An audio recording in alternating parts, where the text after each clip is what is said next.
प्रेमी अपनी प्रेमिका के साथ संबंध बना रहा था और संबंध बनाते बनाते उसको न जाने क्या हो जाता है और पास ही में सैनिटाइजर की बोतल रखी होती है और वो उस बोतल को उठाता है और अपनी प्रेमिका के प्राइवेट पार्ट पर डाल देता है और फिर लाइटर उठाकर वो उसमें आग लगा देता है। और जैसे ही उसमें आग लगती है प्रेमिका चीख जाती है और चीख कर उसकी वो बेहोश हो जाती है और बेहोश होने के बाद जब उसको होश आता है फिर वो उस घटना को अपनी माँ को बताती है। और फिर पुलिस को जब पता चलता है, पुलिस को सूचना मिलने के बाद पुलिस वहां पर पहुंचती है और उस लड़के को गिरफ्तार करती है। और जब उससे पूछताछ की जाती है तो सब हैरान हो जाते हैं, सब सोचने और समझने के लिए मजबूर हो जाते हैं कि आखिर कोई ऐसा कैसे कर सकता है। तो दोस्तों, जानते हैं पूरी घटना को इस वीडियो के माध्यम से कि आखिर प्रेमी ने अपनी प्रेमिका के प्राइवेट पार्ट को क्यों जलाया।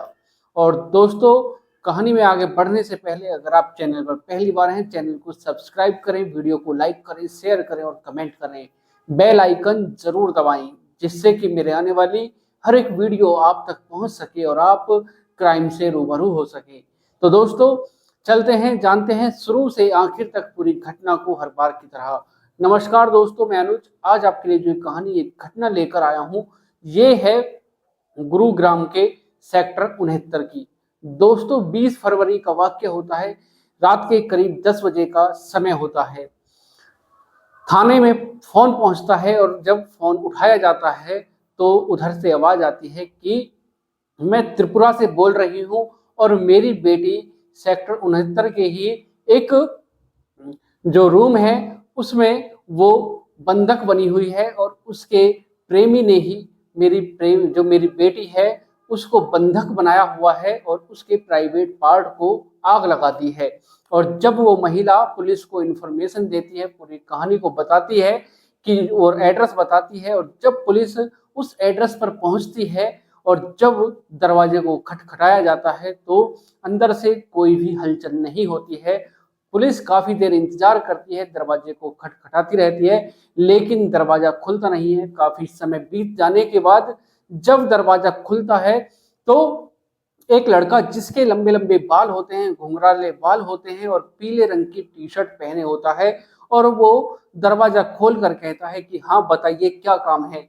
पुलिस उसको धक्का मारकर अंदर करती है और फिर जब पुलिस अंदर कमरे में जाकर देखती है तो जो उस महिला ने बताया था वो लड़की उस कमरे में पड़ी हुई थी, बेड की तरफ वो बेड के नीचे पड़ी हुई थी। और पुलिस जब उसको देखती है तो पुलिस भी हैरान हो जाती है। वो बिना कपड़ों के पड़ी हुई थी और उसके प्राइवेट पार्ट पर आग लगी हुई थी, वो जलाई गई थी, झुलसा हुआ था। और पुलिस उसको उठाती है और उठाने के बाद पुलिस उसको हॉस्पिटल लेकर जाती है। और जब हॉस्पिटल लेकर जाती है तो उस लड़की को वहां से रेफर कर दिया जाता है सब दर्जन के लिए। और जो वो लड़का होता है पुलिस उसको गिरफ्तार कर लेती है। और फिर जो लड़की होती है जिसका नाम रिया होता है और जो लड़का होता है उसका नाम शिवम होता है, लड़की की जो उम्र होती है वो 19-20 साल के करीब होती है। पुलिस लड़की को सफदरजंग लेकर जाती है और वहाँ के डॉक्टर बताते हैं कि लड़की की तबीयत बहुत ही नाजुक है, खराब है, अभी इससे कोई बातचीत नहीं हो सकती। और फिर लड़के से पुलिस पूछताछ करती है और लड़के से जब पूछताछ करती है तो लड़का बताता है कि साहब हम दोनों प्रेमी और प्रेमिका हैं और जो ये लड़की है जो मेरी प्रेमिका है ये मेरे को धोखा दे रही थी, इसके संबंध किसी और के साथ भी चल रहे थे और उसी का बदला लेने के लिए मैंने यह सब कुछ किया है, उसके प्राइवेट पार्ट को जला दिया है जिससे कि वो किसी से संबंध ही ना बना पाए। और जब वो मुझको धोखा दे रही थी तो मुझको जैसे ही भनक लगी तो मुझको गुस्सा आ जाता है और हम एक दूसरे से संबंध बना रहे थे और पास ही में एक सैनिटाइजर की बोतल रखी हुई थी और मैं उस सैनिटाइजर की बोतल को उठाता हूँ और उसके प्राइवेट पार्ट पर डाल देता हूँ और फिर लाइटर से उसको आग लगा देता हूँ। और फिर उसके बाद वो चीखती है, चिल्लाती है और बेहोश हो जाती है।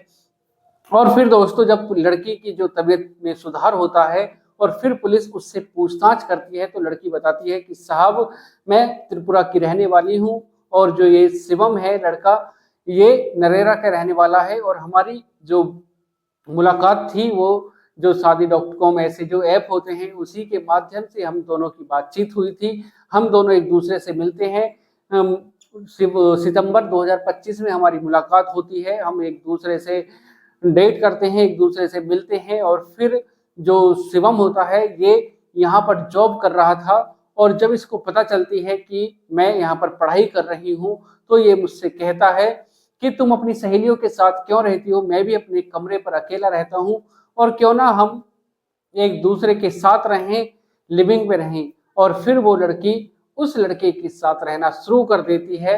सब कुछ ठीक ठाक चल रहा था और फिर 16 फरवरी को वो उसको बंधक बना लेता है और बंधक बनाकर उसके साथ वो मारपीट करता है। स्टील की जो बोतल होती है उसके सर पर वार करता है और उसका फोन छीन लेता है और फोन छीनने के बाद 16 फरवरी से वो लगातार उसके साथ मारपीट कर रहा था और उसके साथ संबंध बना रहा था। और फिर जब वो 19 फरवरी को उसके साथ संबंध बना रहा था तो सैनिटाइजर की बोतल पास ही में रखी हुई थी और वो सैनिटाइजर की बोतल को उठाता है और मेरे ऊपर, मेरे प्राइवेट पार्ट पर डाल देता है और फिर लाइटर उठाकर वो आग लगा देता है। और आग लगाने के बाद वो मेरे से कहता है कि तुम मेरे को धोखा दे रही थी और इसी वजह से मैंने तुम्हारा प्राइवेट पार्ट जला दिया है और जब भी तुम किसी से संबंध बनाओ तो तुम्हें मैं याद आऊं और तुम फिर किसी से संबंध ना बना पाओ, इसलिए मैंने तुम्हारे प्राइवेट पार्ट को जला दिया है। और जैसे ही वो आग लगती है और मैं बेहोश हो जाती हूँ और बेहोश होने के बाद कुछ देर बाद मुझको होश आता है तो मेरा फोन मेरे पास नहीं था और इस जो शिवम है उसका फोन वहीं पर पड़ा हुआ था। मैं उसके फोन को उठाती हूँ और चुपके से मैं अपनी माँ के पास फोन करके पूरी घटना को बता देती हूँ कि 16 फरवरी से अब तक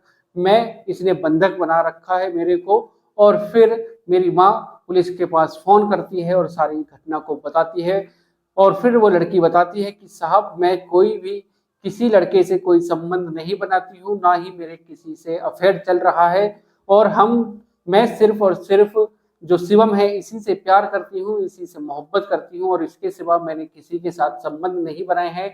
सिर्फ और सिर्फ इसको गलतफहमी हुई थी और उसी के चलते इसने यह सब कुछ कर दिया है। और फिर जब लड़की पूरी घटना को बताती है तो जो शिवम होता है लड़का, उसको पुलिस गिरफ्तार कर लेती है, धारा लगाती है और फिर जेल की सलाखों के पीछे डाल देती है। और दोस्तों आज की जो एक कहानी है इसको सुनाने का उद्देश्य किसी को परेशान करना नहीं, किसी का दिल दुखाना नहीं, बल्कि आपको जागरूक करना है, सचेत करना है, सावधान करना है। सतर्क रहें, सावधान रहें, सुरक्षित रहें। मिलते हैं एक और घटना के साथ। आज के लिए सिर्फ इतना ही दोस्तों। अगर आप चैनल पर पहली बार हैं चैनल को सब्सक्राइब करें, वीडियो को लाइक करें, शेयर करें और कमेंट करें, बेल आइकन जरूर दबाएं जिससे कि मेरे आने वाली हर एक वीडियो आप तक पहुंच सके और आप क्राइम से रूबरू हो सके। तो दोस्तों मिलते हैं एक और घटना के साथ। आज के लिए सिर्फ इतना ही। नमस्कार, जय श्री श्याम।